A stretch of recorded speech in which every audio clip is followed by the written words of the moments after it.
Professor Ballard, thank you so much for joining us. Yeah, thank you for inviting me. Why don't we start with your background, where you started off, where you are now, and the arc of your career. Sure. I am right now an assistant professor in the Department of Government in the School of Public Affairs at American University. That is a position I've held since 2018. And earlier that same year, I completed my PhD in political science at Duke University. So I'm still a junior scholar, but it feels like I've been doing this for a while already. When I started my career, I thought of myself more as a political behavior scholar. So studying political psychology, attitudes and values, opinion.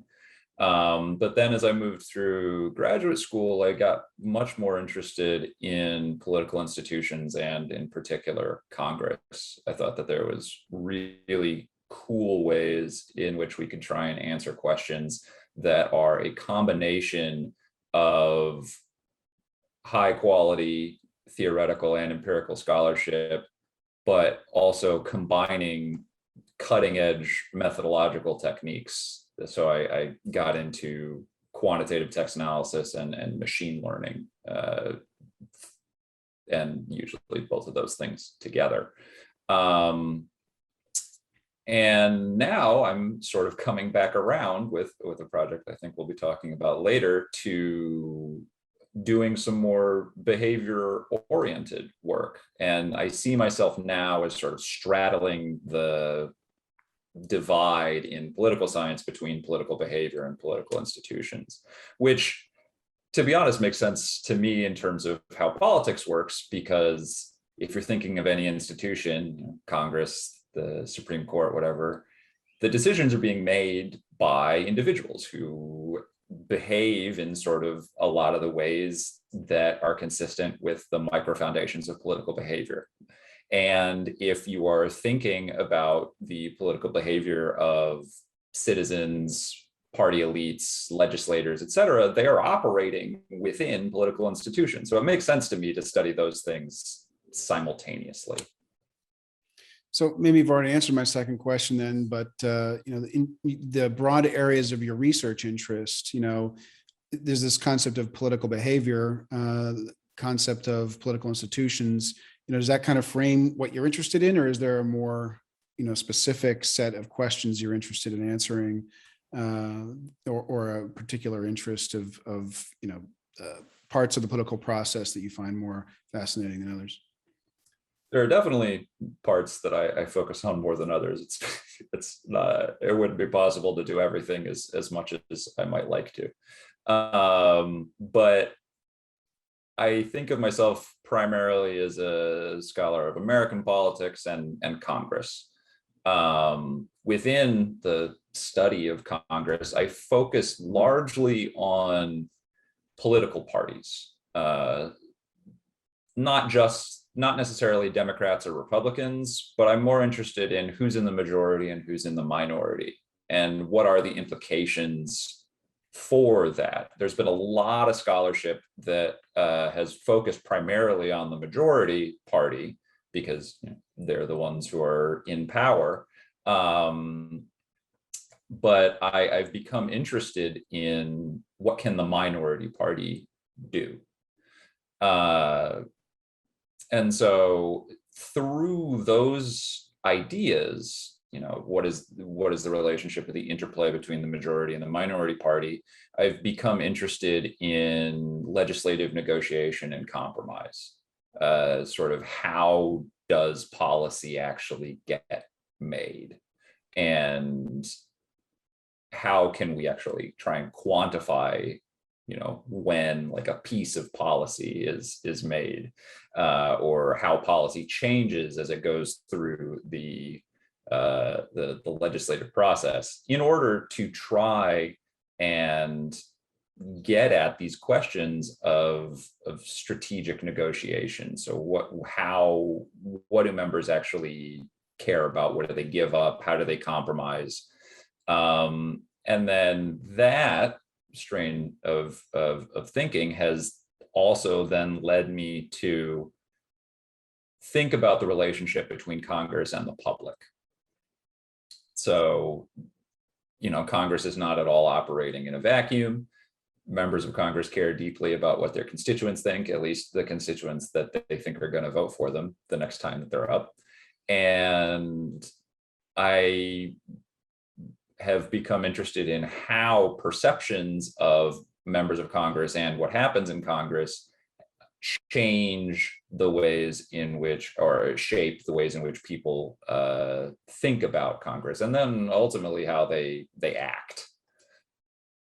So why don't we start off, our conversation on, this topic of deal making. I think you have a paper, social psychology of political deals, or something like that. And this concept is very interesting. So there's some kind of compromise, right? That's the definition of a deal. Something happens, there's an agreement. How does that happen in theory and in reality in the Congress? Sure. So the work that you're talking about is actually, it's a book that's under contract with Oxford University Press, and I am writing with David Barker, who's also at American, and Chris Jan Carmen, who's at the University of Glasgow in Scotland. And this is sort of this is a prime example of what I meant when I talked about the blending of behavioral and institutional work, because the overall thrust of the book is that we are developing and then testing a theory of political compromise, and specifically a psychological theory, a social psychology theory of political compromise. And what I mean by that is that we think that there are certain traits and values that people possess to varying degrees that are strongly related to whether they are themselves willing to compromise in politics, if you are, say, a legislator, or if you prefer compromise among your legislators. And so in that way, we're talking both about the legislators, political elites, people who are elected and then represent constituents, and those constituents that they represent. And we're linking the ways in which those two groups of people think about and act on ideas about political compromise. Now, the basic argument is that we believe that some sort of values relating to like social altruism, a preference for helping your fellow citizen, is what is one of the things that is most strongly related to political compromise. And people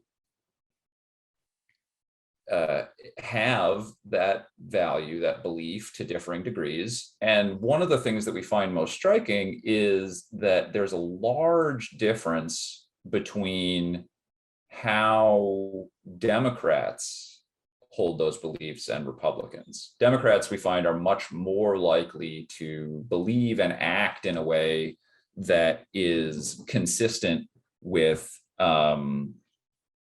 this idea, and we posit are therefore more likely to be in favor of political compromise, and that's true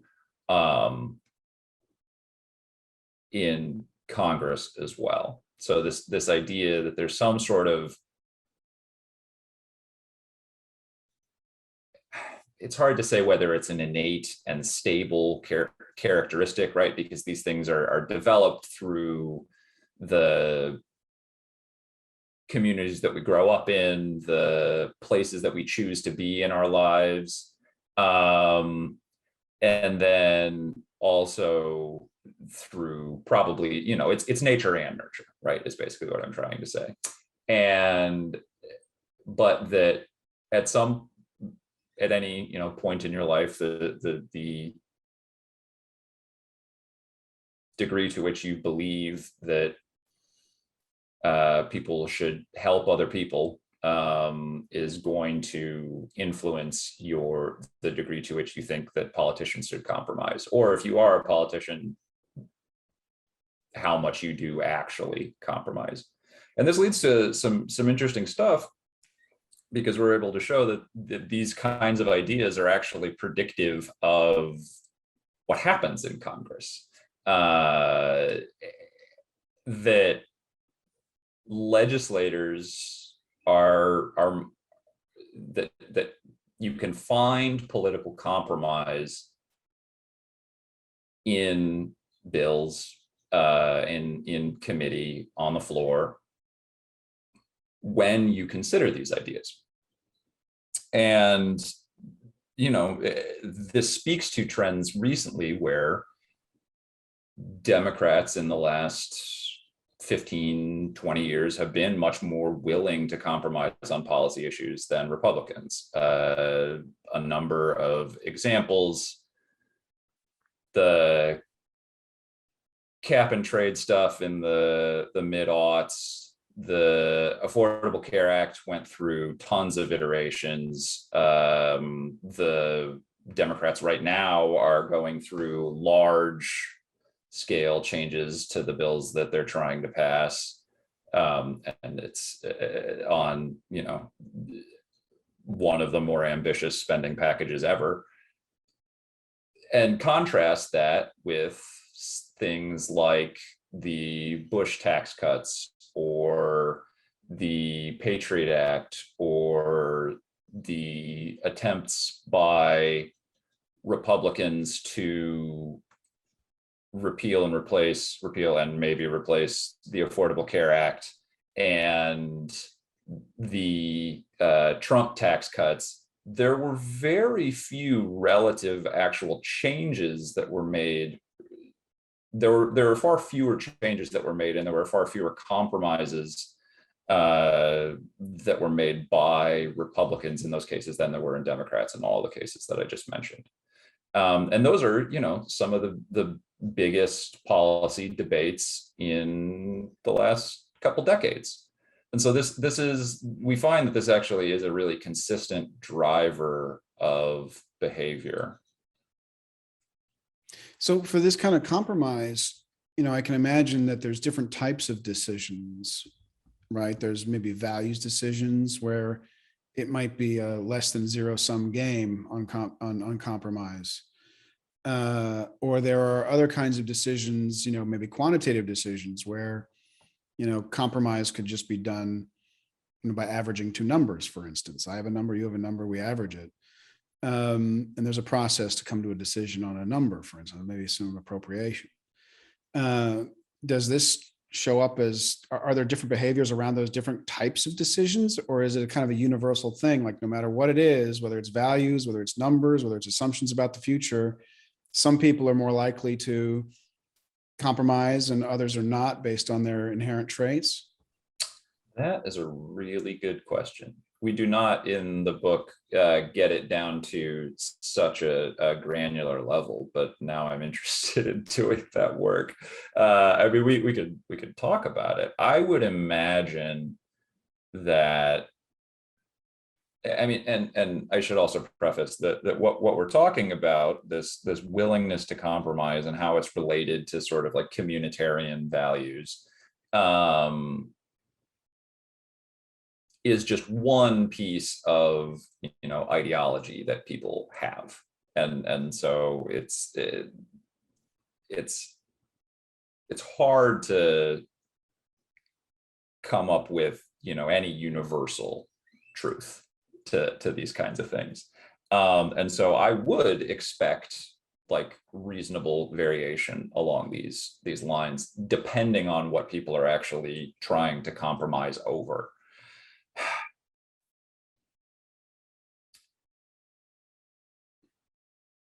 I haven't thought about this deeply, but off the top of my head, my gut reaction would be that you would see this trend in most cases, but that there would be relatively wider differences in willingness to compromise along a number of dimensions. One would be like how important the issue is to the, like, if let's say we're just talking about legislators, that how important the issue is to, say, an individual member or their party is going to matter a lot.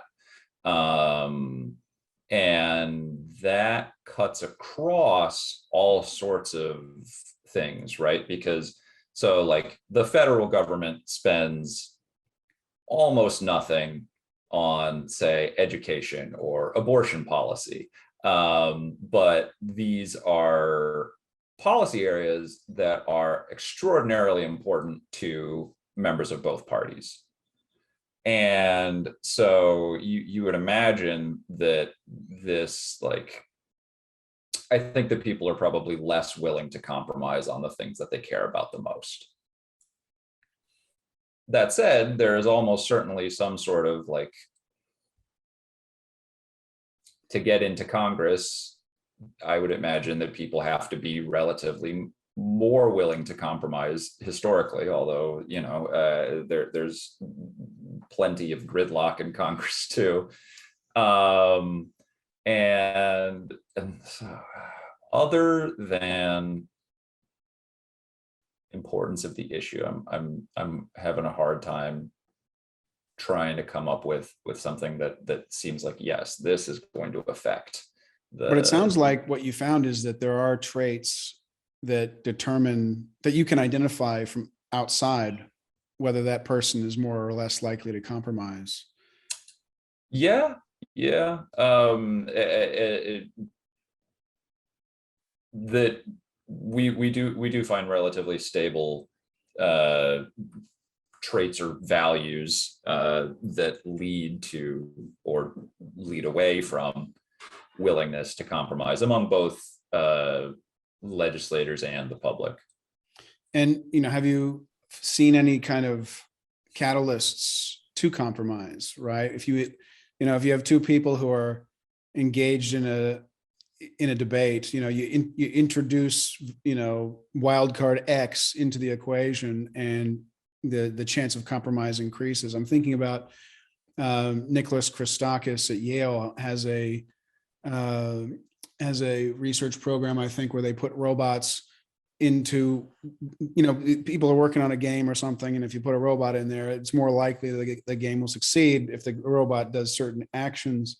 And I'm curious if you've seen any kind of, in your work, whether you come across instances where people didn't compromise and then they start to compromise based on some changing variable. I mean, there are always, like, exogenous shocks on things that like things that happen in the world that make it more or less likely for stuff to be able to pass. Again, the Patriot Act never would have happened without 9/11, right? But all of a sudden, Democrats were extraordinarily willing to give up on a lot of their on policy areas that they care a lot about. You hear a fair amount about, like, individual members who are much more willing to, say, work across the aisle, or sometimes you also hear of members who people don't particularly like to work with. I don't necessarily want to name names there, but these are things that I've heard over the years. Well, there are things like the Lugar Center, bipartisan index, right, where you can map, votes based on such behaviors. Oh, definitely. And I wouldn't be surprised if you could say that there's, greater degree of compromise when you put, say, those people into a debate. But then again, this also gets back to the idea of, like, okay, well, are you working on something that legislator is actually going to care about? Right? Because they all have finite resources. They all need to some degree, care and put time toward the things that they think that their constituents are going to care more about. And so there's huge selection bias there, right? Where, you know, you might say like, oh, there's way more compromise on this issue, and it's like, yeah, that's because so and so cares about it.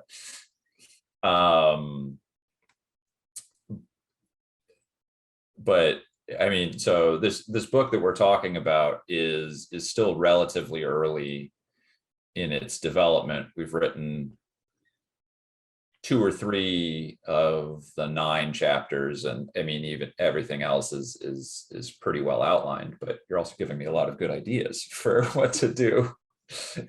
Well, it sounds like a very important, you know, piece of work, right? Because I think so many, this whole definition of polarization means, in theory, it's hard to compromise, right? And if you can find the magic variables to get people to work together, you'll definitely have a bestseller. Yeah, and I mean, so I would be remiss if I didn't also plug. I'm part of the Center for Congressional and Presidential Studies at AU, and that is directed by my co-author on this book, David Barker, and they recently just got the CCPS, along with the Washington College of Law at American, just got a big grant from NSF, I believe, to fund their program for legislative negotiation, which this work is part. And so this is something that, you know, a lot of the folks who work on Congress care a great deal now, and that there's a fair amount of money going towards. So these are answers that we're all trying to get. Well, let's move on a little bit to some of your other work. I know that you did some work around rewards in party for loyalty, and this maybe has some overlap with this concept of compromise, right? Because if your party is telling you not to compromise, how do they incentivize you not to do it? Or if your party wants you to compromise, right, or someone wants you to compromise, what kinds of sweeteners can they provide you? So can you talk through a little bit of what you've done on this concept of rewards within the party for good behavior, or towing the line, or punishments that they might dole out if you don't toe the line? What questions have you asked there, and what have you found? Yeah, sure. I mean, so this you've basically already outlined the broad question, thinking about how do rewards and how does party discipline, you know, more broadly manifest? Because, you know, and we're seeing Democrats right now with a 50 with an asterisk vote majority in the Senate, having a lot of problems because they cannot stomach a single defector in order to get anything done, much less get to 60 votes that you would need to get past cloture. So, you know, they're already limited by what can go into reconciliation, yada yada. But so parties have this strong incentive to keep their members in line, get them to toe the party line, vote their way. And by and large, that works out. The degree to which members of Congress, both in the House and the Senate, vote with their party has increased quite a bit over the last few decades. There are all sorts of trends that are contemporaneous with one another, that and sort of like the trend of polarization, whether you're talking ideological or affective polarization, and what you mean by ideological polarization, that you know, since the 70s or 80s, there are a lot of similar trends, and this is one of them, that the degree to which members vote with their party has increased. But there are still times, right, that the personal incentives of members of Congress go against those of their party, either because they themselves don't agree with the policy, or they think their constituents won't, or their donors won't, or they think it's bad optics for whatever reason. And the party has incentive to keep those people in line. First and foremost, I think so like the party could do that one of two ways, right? They could offer some sort of reward, or they could punish a member. First and foremost, parties have way more incentive to reward members for good behavior than to punish them for bad behavior, right? The power that parties, because you don't necessarily want to have a reputation for stripping members of power or punishing them, running a strong primary challenger, taking away their committee assignments, et cetera, because then your members aren't going to like you as much. It's a lot easier to be the benevolent party than the maleficent one. And so there's been a fair amount of work on this over the years, and that's one of the big things that they've found. The work that I've done has specifically pushed on an idea about what types of behaviors do parties actually care about from their members. The sort of conventional wisdom has been that parties allow members to say whatever they want just as long as they vote the right way, right? Essentially saying that votes are the only thing that parties care about, and that talk is cheap. And I would argue that, talk is cheaper, but the parties absolutely care about what their members say in public, right? If we're talking about this view of parties as needing discipline, well, why would members associate with parties in the first place? Because parties have large resource networks, and they offer a clear brand, right? If you say that some candidate you've never heard for is a Democrat, you have some idea of what their policy positions are likely to be. And that's incredibly valuable. And so with that in mind, you would expect that really anything that is going to go off brand for the party, that parties are going to care about. And so what we did was we generated a measure of how much not only do members vote like their party, but how much do they speak like their party. And we were able to show that parties care not only about votes, but they care about speech too. The things that members say, and we were only looking at floor speeches for this, but I would imagine that it carries over to things like, interviews, email blasts, tweets, social media posts in general, is that members who speak like their party are more likely to be rewarded. Now, there's almost certainly some selection bias there too, right? Like the process by which people get into Congress is going to be affected by how much they're going to be like their party, right?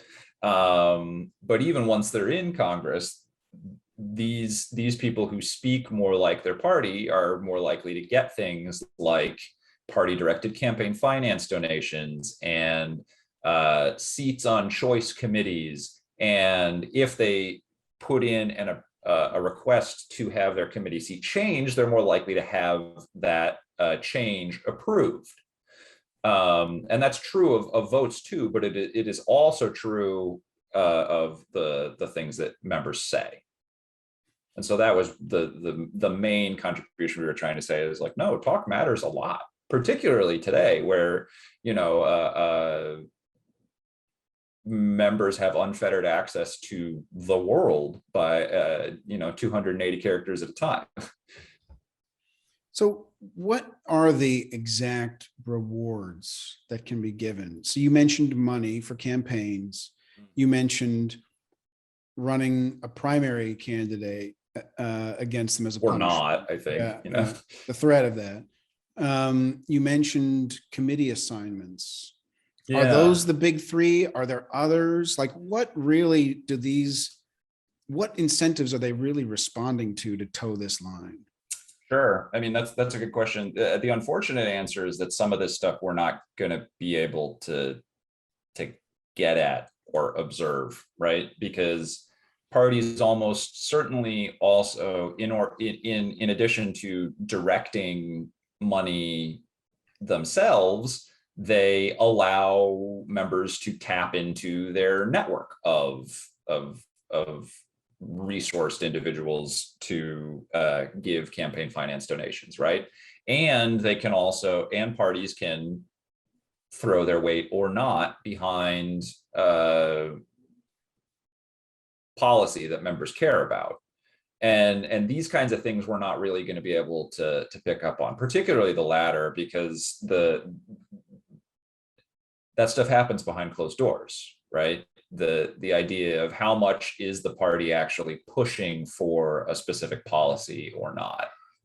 Yeah, so that one I find the most interesting, because if I think about something like money into a political campaign or a seat on a on a committee, to me that's a personal advancement, right? So that's something, if there are a corporation doing that, that would be, you might go to jail, right? Whereas if it's a party, you don't, right? So the party can get around that kind of problem by its definition. But when it comes to exchanging policy for policy, right? When it's a trade between the one who wants a policy, you vote for this policy and we'll push your bridge or whatever, or we'll push your bill on X, Yep. right? Now that's more like a trading relationship, where the policy is the currency in both directions. So I'm very Yeah. curious about that breakdown. I mean, so this is one of the things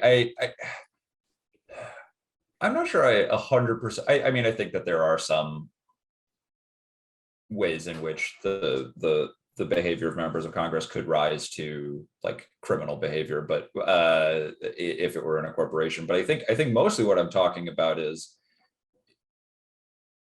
I would say that the analogy to the corporate world is more that you get a promotion in part for being a team player or something like that, which may not be as meritocratic as we want it to be, but I don't think is also illegal.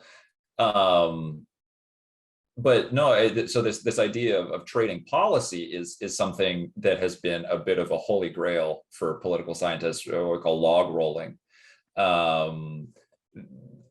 to try and quantify, because it only happens behind the scenes, right? There, you could say, okay, given that a member, you could, suggest, try and figure out what the probability of any member voting on any given bill is, and then try and isolate large discrepancies in that predicted probability and what they actually do, and then try and tie that to actions on measures that they really care about. But that's still only indirect evidence, even if you could do all those things, which I don't think we can right now. And so it's really hard.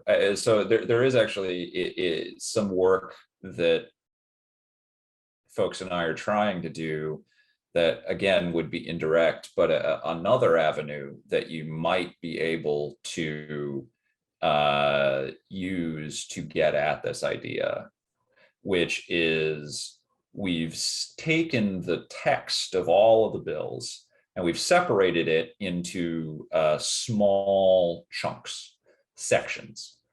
And then we've used text algorithms to compute the similarity between the sections of all the bills.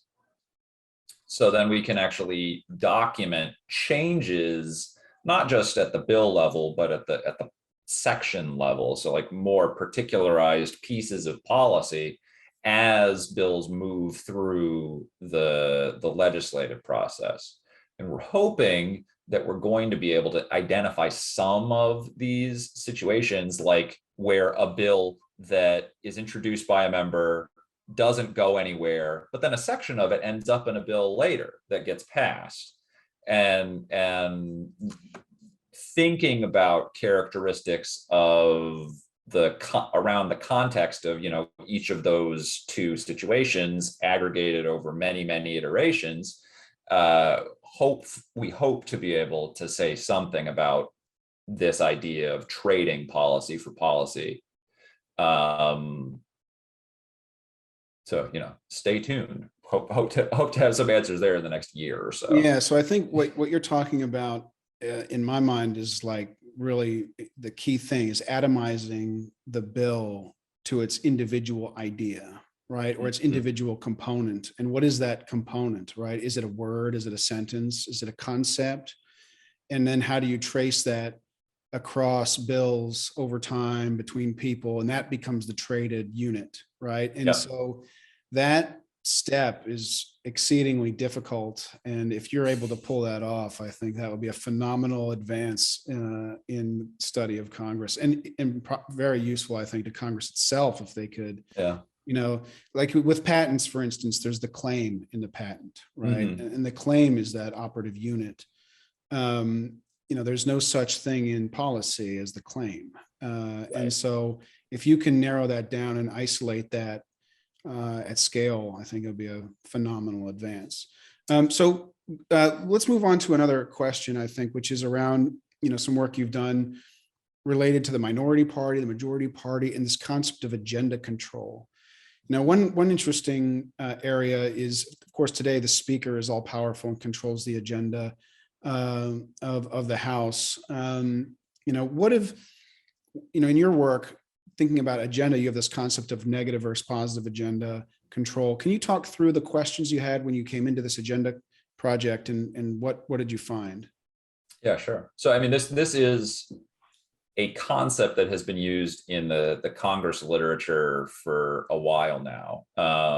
And particularly what is most famously used by Gary Cox and the recently late Matt McCubbins in their development of what they call procedural cartel theory, which in essence says that parties operate as cartels over congressional procedure.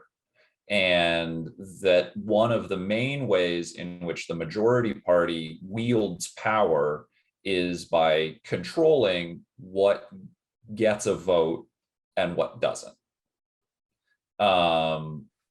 With much more emphasis on the latter, this idea of controlling what doesn't get a vote,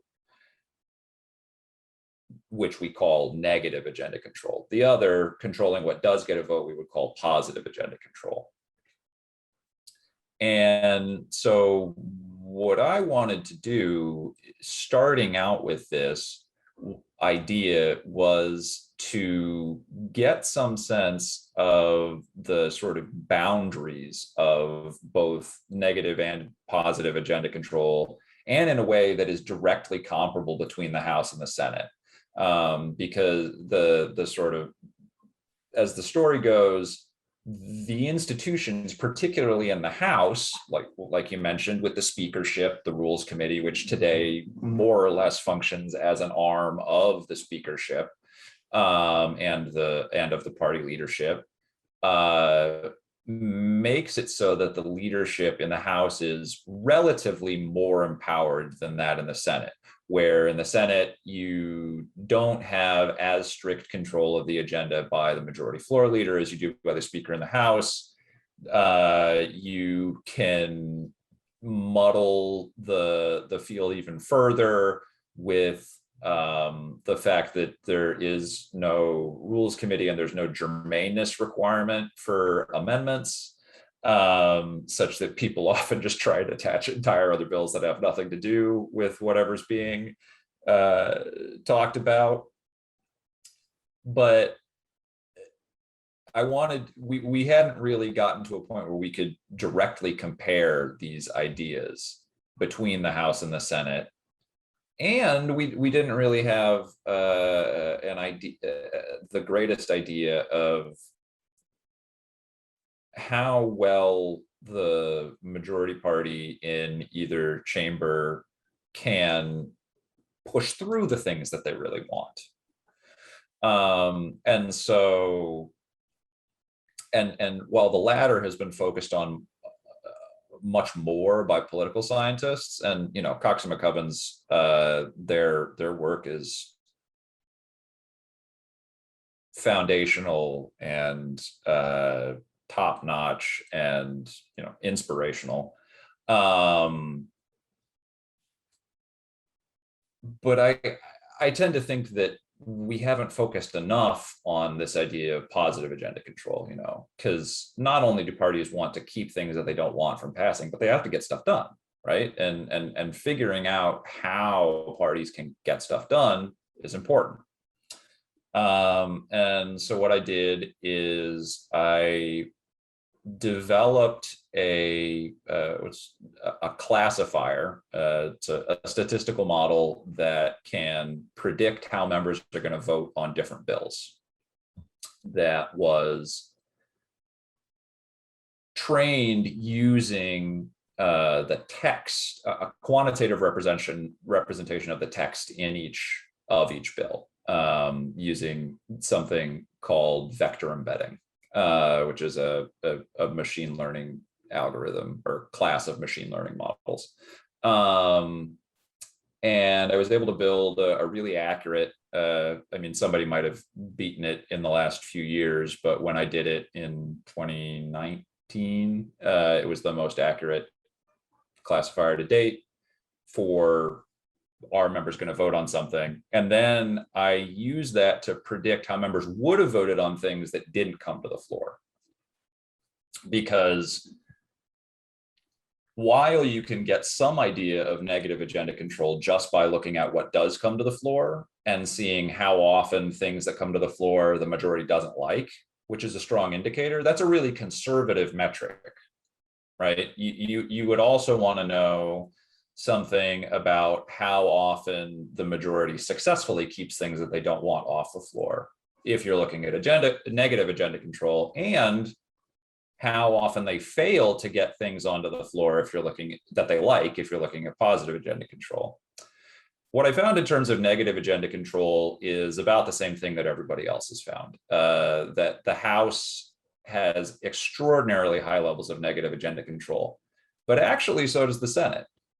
Such that the ability, at least empirically, of the majority party, and I do make a theoretical argument as to why this would be the case, why we would expect this to be true. The observed ability of the majority party in either chamber to keep things they don't like from coming to the floor is about the same. Even through the amendments or whatever, the non-germaneness, they can't throw what they want in through an amendment somehow? Right. Largely because that thing also has to then pass to be adopted. People can put forth as many amendments as they want, talking about germaneness in the Senate, but, it's not likely to get adopted. But for much of the same reason, the House majority is also more likely, although less so, to get things that they want through the chamber. The reason being, as far as I can tell, that a minority coalition is just much more able to gum up the works in the Senate. The largest institutional roadblock that gives any minority coalition power in the Senate being the filibuster. You all of a sudden go from an n plus 1 over 2 or n over 2 plus 1 threshold to 60%, and that just makes it so much harder for the majority to do what they want. And then this work on agenda control moved to say, like, okay, what are the limits of the control of the majority party? Thinking more along the lines of, like, well, if the positive agenda control isn't as high as we might think it is, when are there opportunities for the minority party, is what I was eventually getting to. And this now is some work with Jim Curry at the University of Utah, and we set up some expectations directly derived from the literature on party power of what should affect the probability that things come to the floor, both in terms of negative agenda control and positive agenda control. And we find that these things don't actually have all that much of an effect on what comes to the floor or not, suggesting that, while the majority party is certainly advantaged institutionally, that there are substantial limits to their ability to just unilaterally push the policy that they want, which then opens the door for the minority to affect the policy process. What about the notion of the co-sponsorship? Because I'm always curious about why there's any mechanism. Why, once it reaches a certain number of co-sponsors, why doesn't it just go to the floor, right? Why isn't it automatically reported out of committee? If that co-sponsorship gets above the majority, then boom, it's out there. What's, I'm assuming you looked at the co-sponsorships. How did that influence this whole process? Sure. Co-sponsorship is an interesting one. And, you've said that one of your interests is thinking about, like, Congress in a normative sense, and maybe there is something there about, like, the sort of an automatic measure rather than still needing to go through party leadership. If a majority of the chamber wants it, then signals that they want it. At least as it operates currently, the reason for that is just that the membership has come to find that there is some good in not having things operate that way. Co-sponsorship is a signal. It's definitely a signal, but it's a relatively weak signal, right? It's a much less strong signal than voting for something or against something. Co-sponsorship. But how much does it predict whether something will reach the floor? Sure. A reasonable amount. If there are more co-sponsors for something, it's more likely to reach the floor. It's not, anecdotally, when I was talking to, I can't remember which of the members it was earlier in the program, I asked them directly, how do you just decide which ones to co-sponsor, right? Particularly if it's on the other side. And if you co-sponsor something, does that mean you're going to vote for it if it comes to the floor? And they said, well, I'd look at it more if, there's bipartisan support. If it was coming from the other side, if there's more bipartisan support, I'll look at it. And yeah, if I put my name on it, I'd probably vote for it. So it's very anecdotal, N equals 1 or 2, but at least gave me some hope that, co-sponsorships could be some kind of a mechanism to automate some of this process that is governed, sounds a lot like by veto by leadership. Yeah. And that's plausible in a, if you're building a legislature from scratch kind of thing. One of the difficulties in congressional reform is that the institutions in Congress are particularly sticky, in that they are quite resistant to change. Perhaps even more so, definitely some ways more so than in other legislatures, because of the strong reliance on supermajority thresholds and multiple veto points to get things done, and the fact that if you want to change things that in the Constitution, the fact that there have only been 27 amendments in almost 250 years speaks to the fact. I mean, it's working the way that it was designed to. They wanted, when the Constitution was written, the framers wanted people to be able to change it, but for it to be really hard to do so.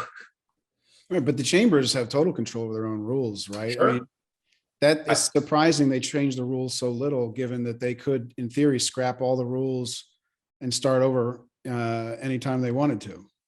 That's definitely true. I think that there are a whole lot of forces at play there. One is path dependence, where people are less likely to just blow up systems and scrap them if they are familiar with them. Another is that in many ways the rules are pretty nice for the majority, but one thing that often gets brought up, and I think that this is a reasonable concern, is that one thing that's brought up anytime anybody talks about getting rid of the filibuster, say in the Senate, is that, well, yeah, but what the other side will just do that too. To which I would argue, well, yeah, that's what elections are for. You elect people so that they can enact a legislative program, right? You don't hold elections so that a minority coalition, or I mean, in this case, functionally, a small handful of Democratic senators from relatively lowly populated states can completely grind the legislature to a halt. But that's a larger conversation, I think. Well, let's move on then we talked about agenda control. Maybe we can move on to your other topic. It's related, obviously, is this minority capacity concept. Can you talk through what you've done in that area? Yeah, absolutely. This is a couple papers that are being turned into a book, again, with Jim Curry from the University of Utah, and aspects of this. We're also working with Mary Krager at the University of North Carolina, Chapel Hill, and Kelsey Schaub at the University of South Carolina. But it's mostly Jim and I, Jim and me. And this was born out of this work that I did on agenda control. And actually this whole project started for me with a throwaway figure that I made in the weeks before my dissertation was due, where I found that the share of votes, share of bills from the minority party, so sponsored by a minority party member, that got a vote had increased fourfold from, I think it was 1986 to 2016 or something like that. And that struck me as odd. Because this is, prime time for the growth of ideological and affective polarization. And as such, I would not have expected a greater share of the floor space to be given to bills and proposals from members of the minority party. So that was where this started. Where we've gotten to now is a theory of when the minority party is going to be able to influence legislation. And we argue that this is a function of three main ideas. One, they have to have the opportunity to do so. And we operationalize this as disunity within the majority party. And we can get into measures of how we accomplish this if you want. But for now, I'll just go over the basics. And then they have to have the cohesion to actually act, which we operationalize as unity within the minority party. And again, the way that we do this is by issue. Like environment, the majority party's disunity on the environment in a given year would be different than the distribution of preferences on the gun policy, or I guess that would be in crime policy as a broader topic. And then third, so they need to have the opportunity to act, to influence legislation. They need to have the internal cohesion to muster their forces. And then finally, they have to have the motivation to do so. Specifically, the minority party has to have the motivation to engage in policymaking versus electioneering. So you can imagine that if the majority is relatively disunified on an issue and the minority has their ducks in a row, they might actually see it as a better issue to just hammer the majority with on the campaign trail with the hope of gaining some seats. Or they could also, it could be an issue that is a big policy priority for the minority in that particular year, in which case they would have more incentive to try and influence legislation on that issue. And so we create quantitative measures of each of those three. And one of the reasons that we're expanding into a book is that there are all sorts of ways that you could think about operationalizing each of those concepts. But we're able to show that our operationalizations of these concepts are able to predict both what gets to the floor and what ultimately becomes law in a way that is consistent with our theory. So the sort of optimal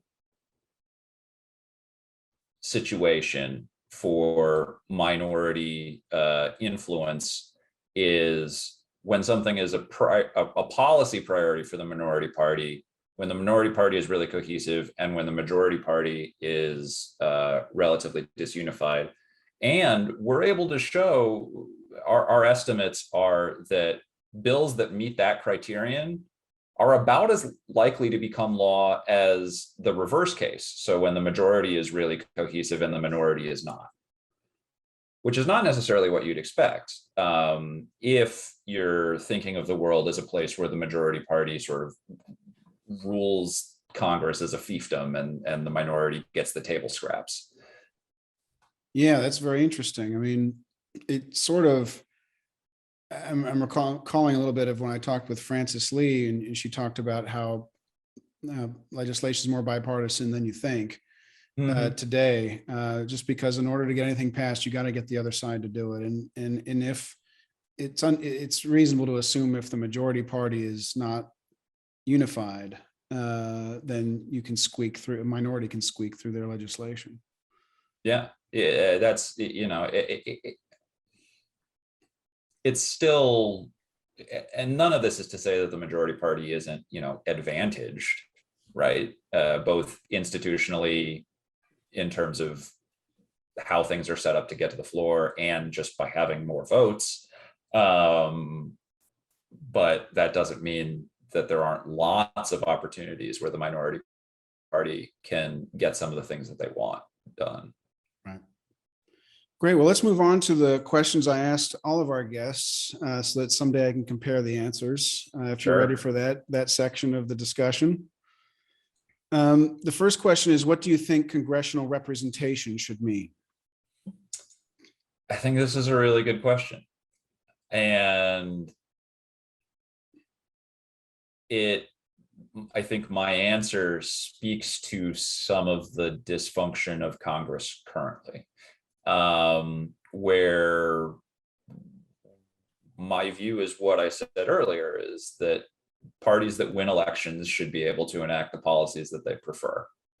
But this question is more about your vision of an individual member. Oh no, I know, but there are strong implications for that from what I just said, which are that there should be, in my view, much more focus on broader goals in Congress than on particularized goals. That said, that's not a vision that is practical in any way. I think that one of the most harmful things that Congress has done from a representational standpoint, because every member is the sole representative, except in the case of senators, of a particular chunk of people in their chamber. And in the case of senators, there's only one other person who represents the same constituency. And so almost everyone has a different set of policy incentives, not just because they happen to believe different things, but because the people in Alabama want different things from the people in New York, and the people in upstate New York want different things than the people in New York City. The people in the Bronx want different things than people in lower Manhattan, if you want to get even more granular. And that makes it really hard in the current manifestation of Congress for members to focus both on common goals and to satisfy their constituents. So we haven't had earmarks in Congress in more than a decade now. I think if you want to increase congressional productivity, you bring those back. Now, I understand the political context as to why those no longer exist. This was in the wake of the rise of the Tea Party, and budget hawkism was in vogue.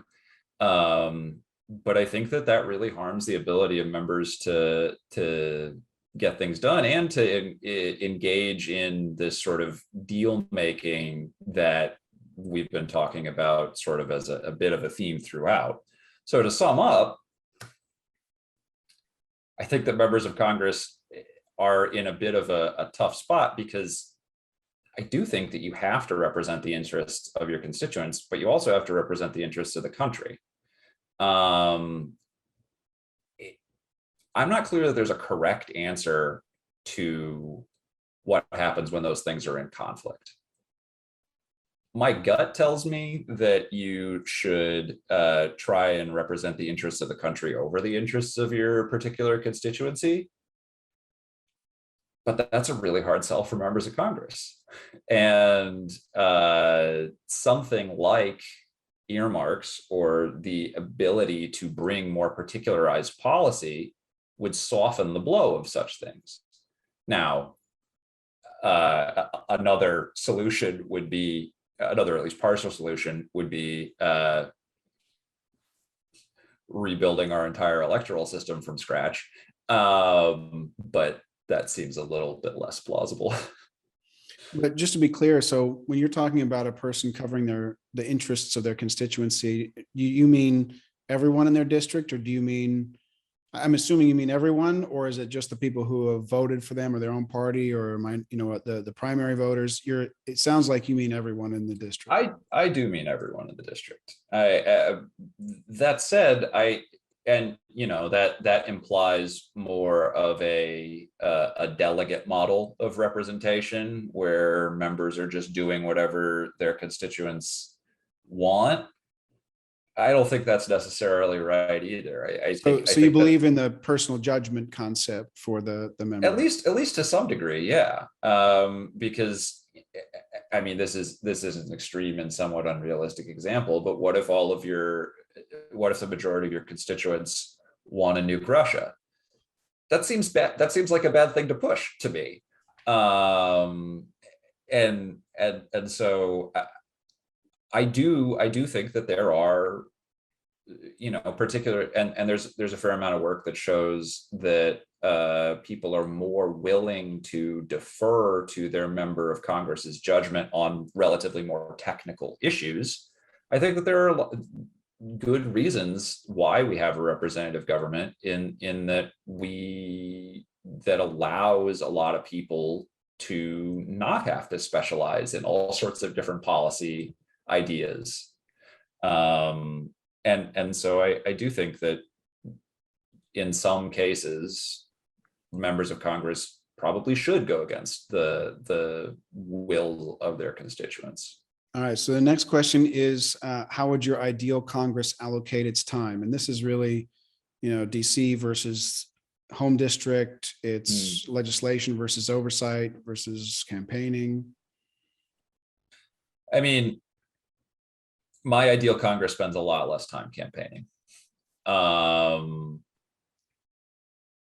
I think that my ideal Congress also spends less time on certain types of oversight. I think that, large-scale uses of congressional resources for, say, steroid use in baseball and concussion issues in football is not the best.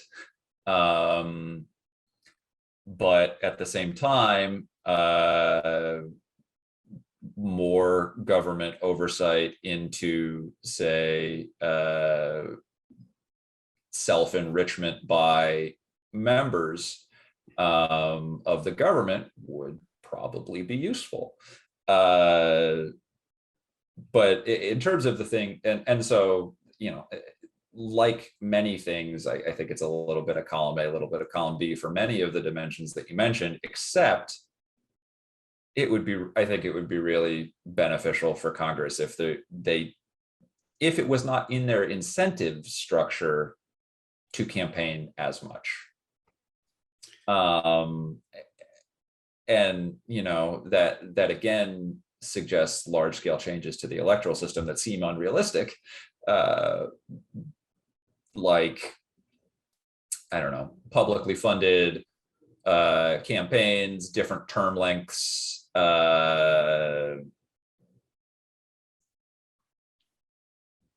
multi-member districts, things like that.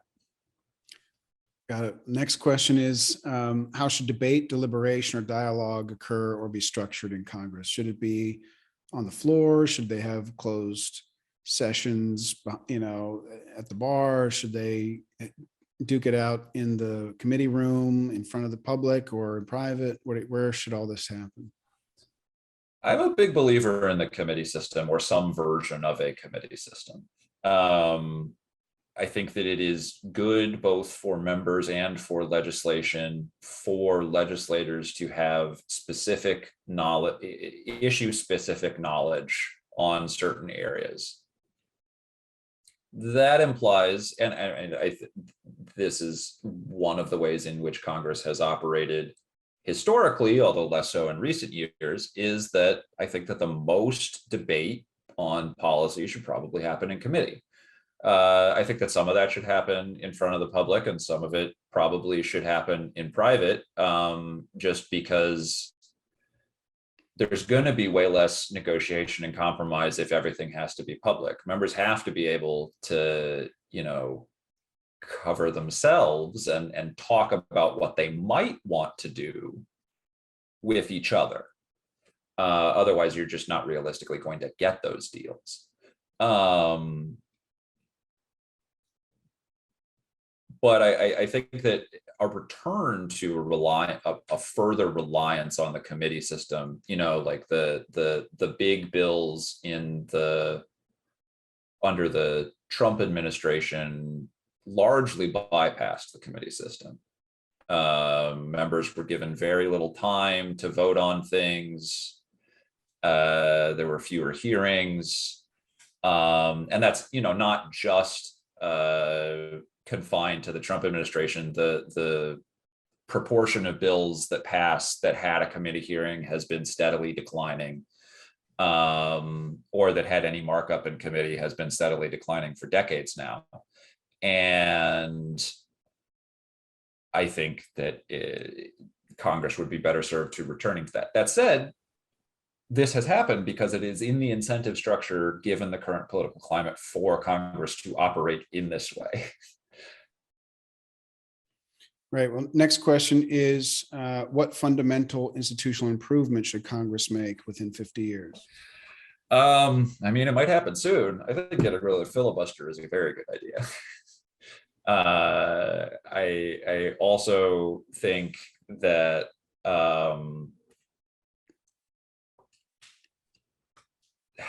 I mean, this isn't as much as a change in Congress. I don't necessarily have a problem with sort of an upper chamber and a lower chamber, or necessarily have a problem with one of the chambers being relatively anti-democratic in the way that the representatives are chosen, like the Senate is. But to give that chamber that is anti-democratic relatively more power seems like a problem to me. If current population trends hold in the year 2050, 70% of the United States will live in 8 states, meaning that the 30% of people who do not live in those 8 states will be represented by 84% of the Senate. And that is an incredible imbalance, given that the Senate is the chamber that has a supermajority requirement for votes and is responsible for confirming judges, both of which give an incredible anti-democratic bias toward legislation and the judiciary. And so I think that changes to those would be in the best interest of society. Like I said, I mean, some of the things that we've talked about are kind of like, I don't know whether it's like pie in the sky or if it's pie in a different sky. It's like, it's not, this requires constitutional amendment. Yeah. Next question is, what book or article most shaped your thinking with respect to congressional reform? Parties and Leaders in the Post-Reform House by David W. Rhodey. Not just for the ideas, which are phenomenal and have influenced a lot of my work on parties. I mean, Dave was on my dissertation committee, so I am certainly biased. But also because it is, Dave relies on data, but his work is not incredibly technical in an empirical sense. And yet the chapter where he lays out his theory in that book is about the tightest and clearest logical argument that you will read in political science, or maybe academia, anywhere. It is a masterclass on how to do good work. Awesome. Last one is just about your plans. You obviously said you're working on a couple books. What's in store for you in the next few years? Yeah, so 2 books, actually 3. The third one is on how party support in elections translates into legislative behavior, and particularly the ways in which those contribute to like more party aligned behavior and also contribute to more ideological polarization in Congress. That's one of the big things. Another is this like policy tracing work. That's going to be many years in the making. I currently have, I think, 7 or 8 research assistants working on various aspects of this. So there's a small army trying to get these data into various forms. And then I really want to lean more into legislative negotiation And sort of some of the questions that it sounds like you're interested in is like, what is actually not just describing how Congress does work, which is a large task, but thinking more about what we could do as a society to make Congress work better. And I will admit that there is relatively less of an audience for that in some circles of political science. But I also believe that we as people, and me as a person with the certain skills and training that I have an obligation to try and use those to further the public good. Awesome. Well, thank you very much, Professor Ballard. It's been a pleasure talking to you, and best of luck with your research and your books. Yeah, thank you. This has been great.